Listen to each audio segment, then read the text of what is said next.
چھوٹی سطح پر دیکھا جائے تو اس کے اندر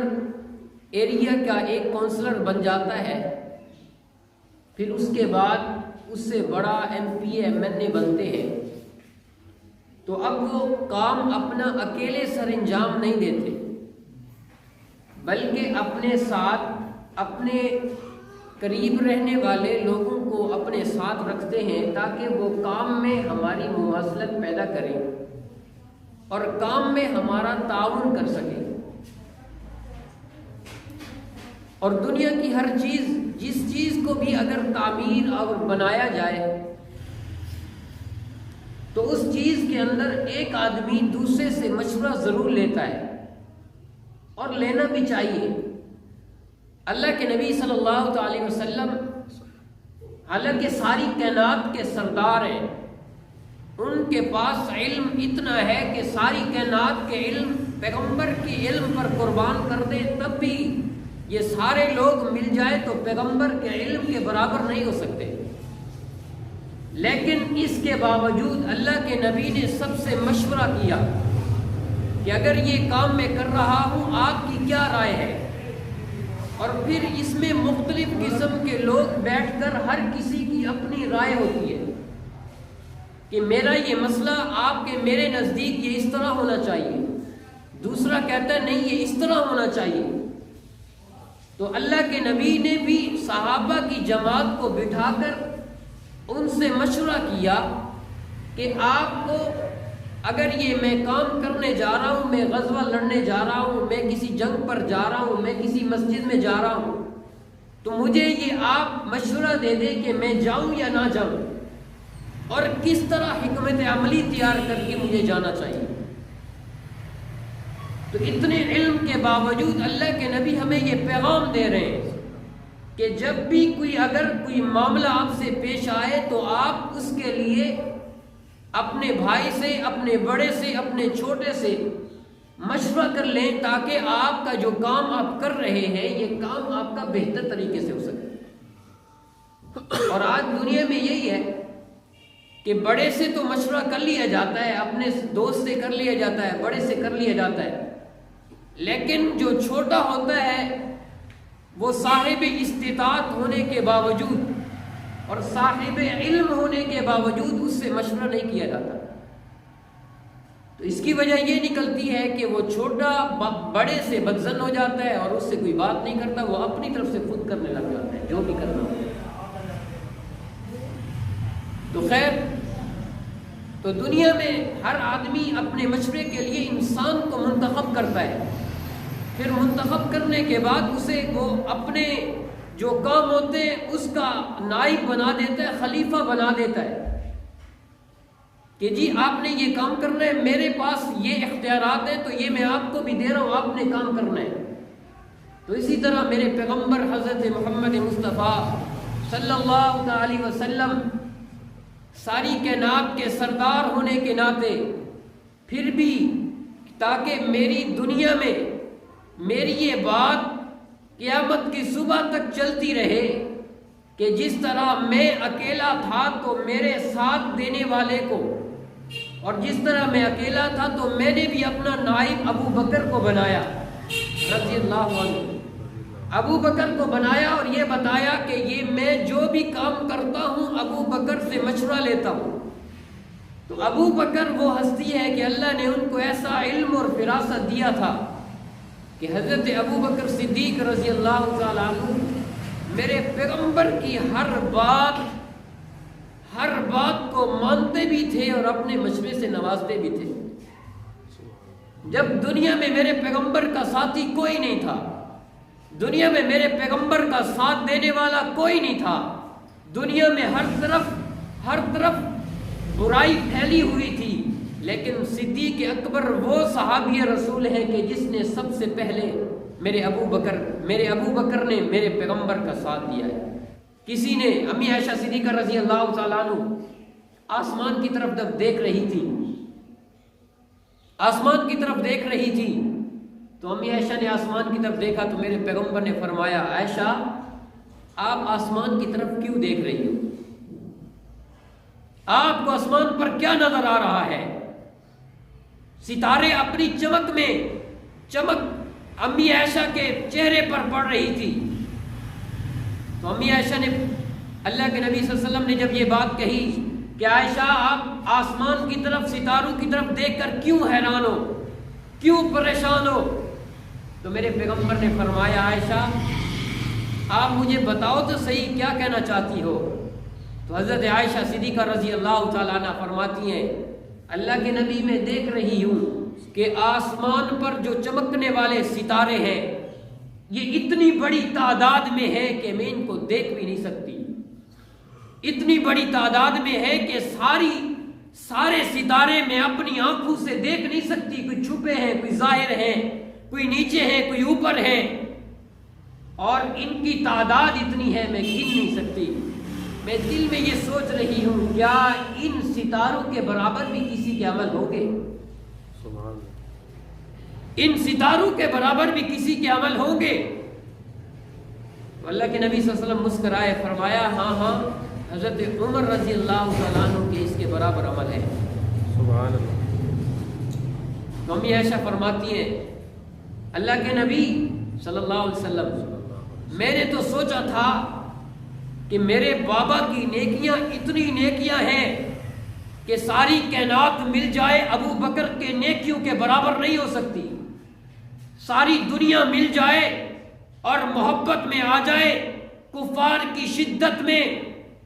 ابو بکر جیسا رویہ اختیار کر لے, لیکن پھر بھی ساری کائنات مل جائے ابو بکر کی ایک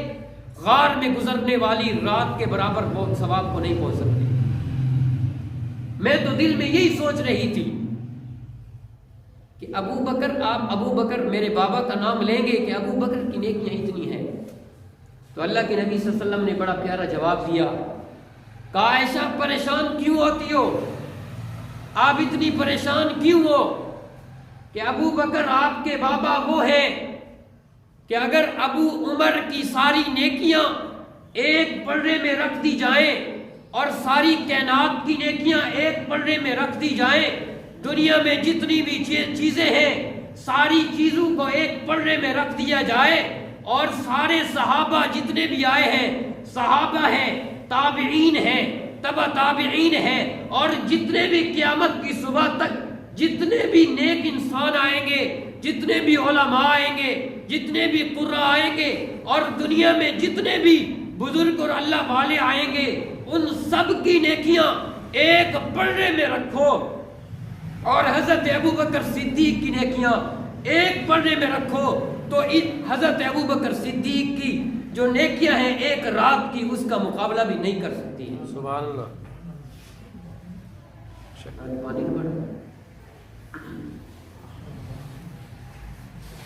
تو اللہ تبارک و تعالیٰ نے حضرت ابو بکر صدیق رضی اللہ تعالیٰ عنہ کو اتنا مقام دیا ہے, اتنا مقام دیا ہے کہ جب بھی میرے پیغمبر کا کوئی بھی مسئلہ آیا ابو بکر ساتھ کھڑا ہوتا نظر آتا ہے. ایک دن حضرت ابو بکر صدیق رضی اللہ تعالیٰ عنہ بیٹھے ہوئے تھے, فرمایا اللہ کے نبی دنیا میں جب ہم جنت میں جائیں گے قیامت کا منظر ہوگا, قیامت کا سما ہوگا, اللہ تبارک و تعالی حساب و کتاب کے بعد جب جنتوں کو جتنے بھی جنتی ہیں سب کو جنت میں بھیج دیا جائے گا, یا اللہ تعالیٰ بھیجنے کا حکم فرما رہے ہوں گے, تو کیا اس وقت کوئی ایسا شخص بھی ہوگا کہ جس کو جنت کے سارے دروازے پکارے کہ اے جنتی تو میرے پاس آ جا, اے جنتی تو یہاں سے گزر, یہاں سے گزر. تو اللہ کے نبی صلی اللہ علیہ وسلم مسکرائے, فرمایا کہ اور تو کوئی انسان نہیں ہے کہ جنت کے 8 دروازے ہوں اور 8 دروازے سب اس کو پکار پکار کر کہہ رہے ہوں کہ ارے آؤ میرے پاس آؤ, یہاں سے گزر جاؤ, میری طرف سے آؤ, یہاں سے گزر جاؤ. لیکن ابو بکر وہ شخص تم ہوگا, وہ شخص آپ ہوگے کہ آپ جب جنت کے سامنے ہوں گے تو جنت کا ہر دروازہ پکار اٹھے گا، ابو بکر آ جاؤ، میرے اندر سے گزر جاؤ، سبحان اللہ، میری طرف سے گزر جاؤ۔ یہ مقام ہے۔ جب اللہ کے نبی صلی اللہ تعالی وسلم معراج میں تشریف لے گئے تو اللہ تبارک و تعالی نے اللہ کے نبی صلی اللہ تعالی وسلم کو معراج کا منظر دکھایا۔ جہنم بھی اللہ تعالیٰ نے میرے پیغمبر کو دکھائی، اس کے بعد جنت بھی دکھائی۔ اب جب جنت میں حضرت جبرائیل علیہ السلام میرے پیغمبر کا ہاتھ پکڑ کر لے کر جا رہے ہیں، جب ہاتھ پکڑ کر لے گئے تو جبرائیل نے فرمایا یہ فلاں کا گھر ہے، یہ فلاں کا گھر ہے، یہ ابو بکر کا گھر ہے، یہ عمر کا گھر ہے، یہ حضرت بلال کا گھر ہے۔ تو اللہ تبارک و تعالیٰ نے جبرائیل کو حکم دیا کہ جبرائیل اللہ کے نبی کو حضرت ابو بکر کا گھر بھی دکھا دو، حضرت ابو بکر کا گھر بھی دکھا دو۔ جب اللہ کے نبی صلی اللہ علیہ وسلم سب جنت کی سیر کر کے جب آئے تو اب واپس آنے کے بعد یہ سارا معاملہ صحابہ کرام کو بتا رہے تھے۔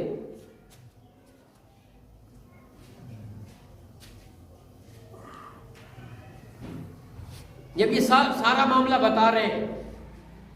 فرمایا بلال میں نے آپ کا گھر دیکھا ہے، عمر میں نے آپ کا گھر دیکھا ہے۔ تو حضرت عمر رضی اللہ تعالیٰ عنہ بیٹھے ہوئے تھے، فرمایا اللہ کے نبی کیا آپ نے میرا گھر اندر جا کر بھی دیکھا ہے؟ آپ نے باہر سے دیکھا ہے یا اندر سے دیکھا ہے؟ میرے نبی نے فرمایا میں اندر تو نہیں گیا، میں باہر دیکھ کر آیا۔ فرمایا اللہ کے نبی اندر جا کر دیکھ تو لیتے، اللہ نے محل کیسا بنایا ہے۔ سبحان اللہ۔ دنیا کے لیے کیوں شیطان آج عمر سے ڈرتا ہے؟ اس وجہ سے ڈرتا ہے کہ وہ نڈر اور بہادر تھا۔ آپ نے اندر کیوں نہیں دیکھا؟ فرمایا عمر جب میں جنت میں گیا نا تو میں نے تیرا گھر باہر سے دیکھا، میرے دل میں بھی آیا کہ میں اندر سے دیکھ لوں، لیکن میں نے کہا عمر ایسا شخص ہے جو حیا کا پیکر ہے، عمر ایسا شخص ہے جو حیا کا پیکر ہے۔ اب اگر میں اس کا گھر باہر کی بجائے اندر سے دیکھ لوں تو میرے دل میں خیال آیا کہ عمر تو حیا والا ہے، میں اندر دیکھ کر ایسا کروں کہ اس کی حیا کے اوپر کچھ وہ نہ آ جائے۔ حیا اتنا ہے کہ میرے پیغمبر کو وہ حیا کا تذکرہ اور ذکر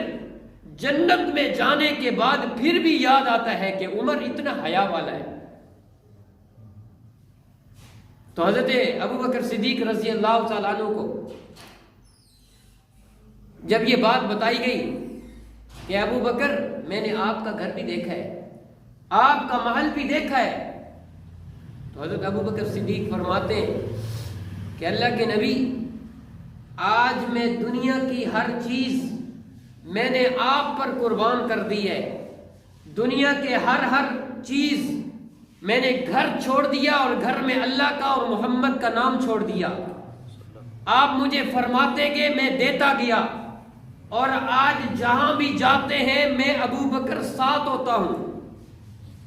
تو کیا قیامت کی صبح جب آپ بھی جنت میں جائیں گے، سارے صحابہ جنت میں جائیں گے، تو کیا میرا گھر آپ کے گھر کے ساتھ ہوگا؟ دنیا میں جہاں بھی جاتا ہوں آپ کے ساتھ ہوتا ہوں، غار میں ہوں تب بھی ساتھ ہوں، بازار میں ہوں تب بھی ساتھ ہوں، آپ جدھر حکم دیتے میں کر گزرتا ہوں۔ آپ مجھے کہتے ہیں گردن کٹوا دو، اپنے گردنوں کو پیش کر دو، میں پیش کر دیتا ہوں۔ آپ مجھے کہتے ہیں مال دے دو، میں دے دیتا ہوں۔ آپ کہتے ہیں اپنی بیٹی میرے نکاح میں دے دو، تو میں عائشہ کی صورت میں اپنی بیٹی آپ کے نکاح میں دے دیتا ہوں۔ آپ مجھے کہتے ہیں کہ رات کی تاریکی میں جب سناٹا چھایا ہوا ہے، آپ مجھے جب کہتے ہیں کہ ہر طرف کفار کا پہرا ہے، آپ نے آنا ہے اور میرے ساتھ چلنا ہے اور یہاں سے چل کر غار تک جانا ہے، اور اتنا پہر ہے کہ ہر طرف سے تلواریں اٹھ رہی ہیں، دیکھنے والا یہ دیکھ سکتا ہے کہ یہ منظر کیسا منظر ہوگا جب باہر سے تلواریں چل رہی ہوں، درمیان سے دو شخص جا رہے ہوں، ایک کو محمد کہتے ہیں، ایک کو ابو ابو بکر کہتے ہیں تو اللہ کے نبی جب یہ بات ایسی ہے کہ دنیا میں تو ساتھ ہوں تو قیامت کی صبح میں جب آپ کے ساتھ ہوں، اور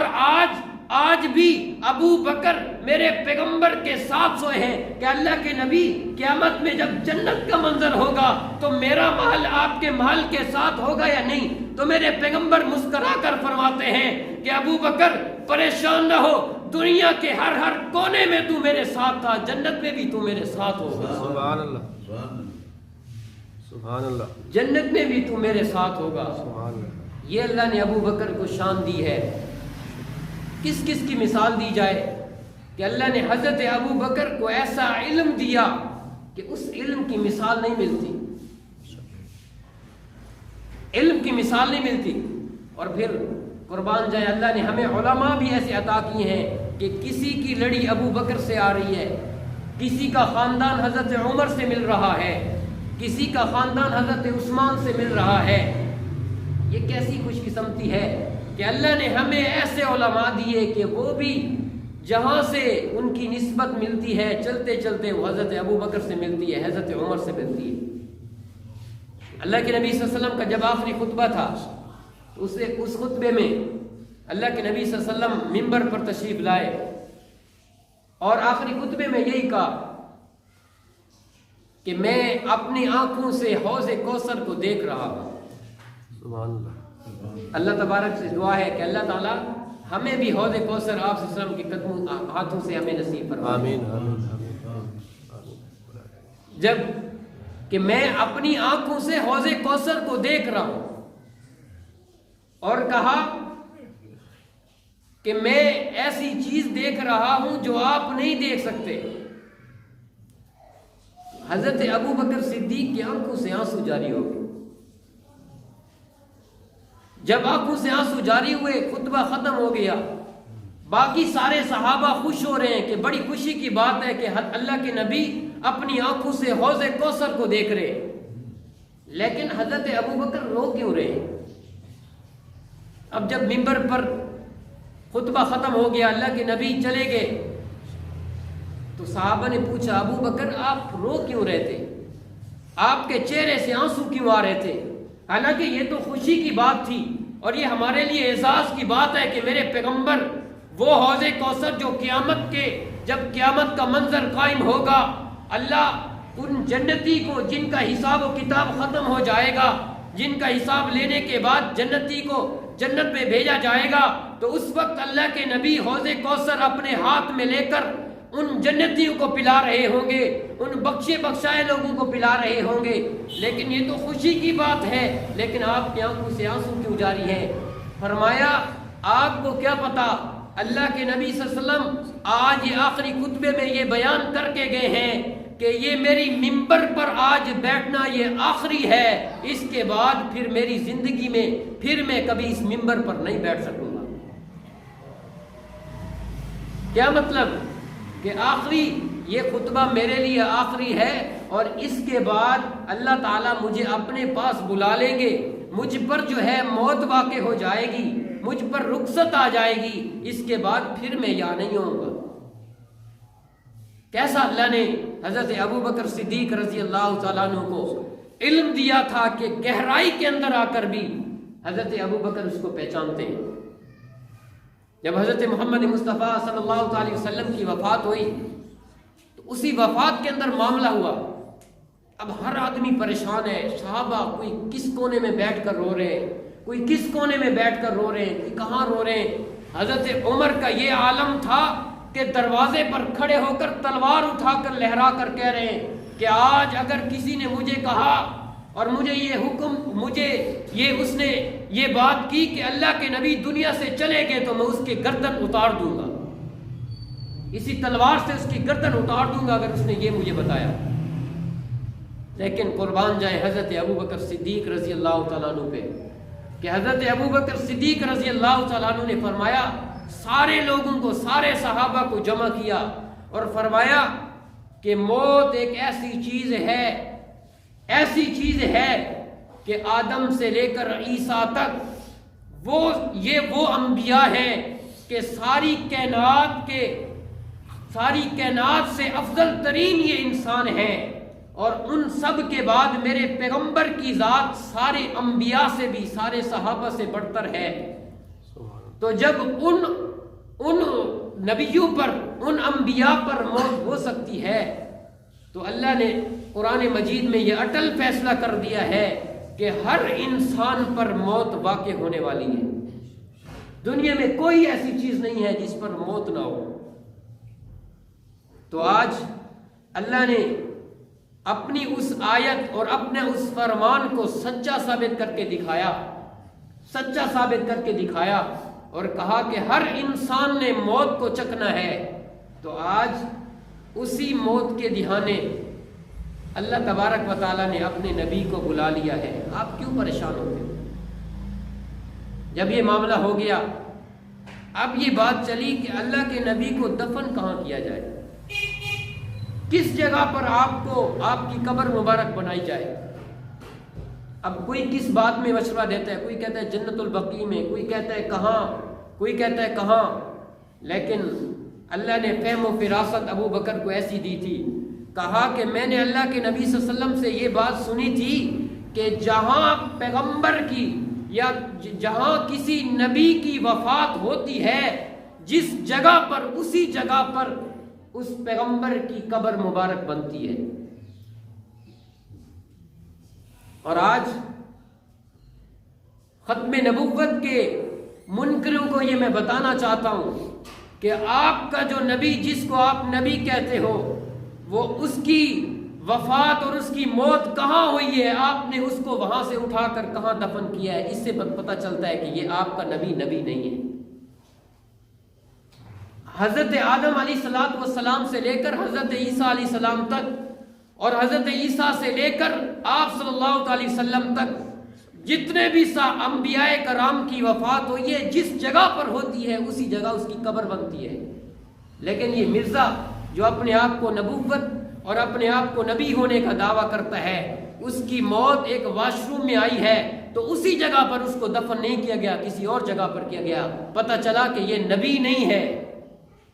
یہ نبی نہیں ہے، یہ اپنے آپ کو بلواتا نبی ہے لیکن ہے نہیں۔ تو خیر، جب یہ بات کی تو سب نے کہا کہ ابو بکر آپ یقیناً سچ کہتے ہیں۔ تو اسی حجرے میں جس جگہ میرے پیغمبر کی وفات ہوئی، اسی حجرے کے اندر اللہ تبارک و تعالیٰ نے، اللہ تعالیٰ کے حکم سے، اور حضرت ابو بکر صدیق رضی اللہ تعالیٰ عنہ نے وہاں قبر بنوائی اور آپ صلی اللہ علیہ وسلم کو وہاں دفن کیا۔ اور جہاں آج بھی میرے پیغمبر وہی ہیں، تو وہ وہی جگہ ہے جہاں پر میرے پیغمبر کی وفات ہوئی تھی۔ تو دعا ہے اللہ تبارک و تعالی آپ صلی اللہ علیہ وسلم کے روز مبارک کی ہمیں زیارت نصیب فرمائے، اور اللہ تعالی ہم سب کو بار بار مدینۃ الرسول اور کعبۃ اللہ کی زیارت نصیب فرمائے۔ وآخر دعوانا الحمدللہ۔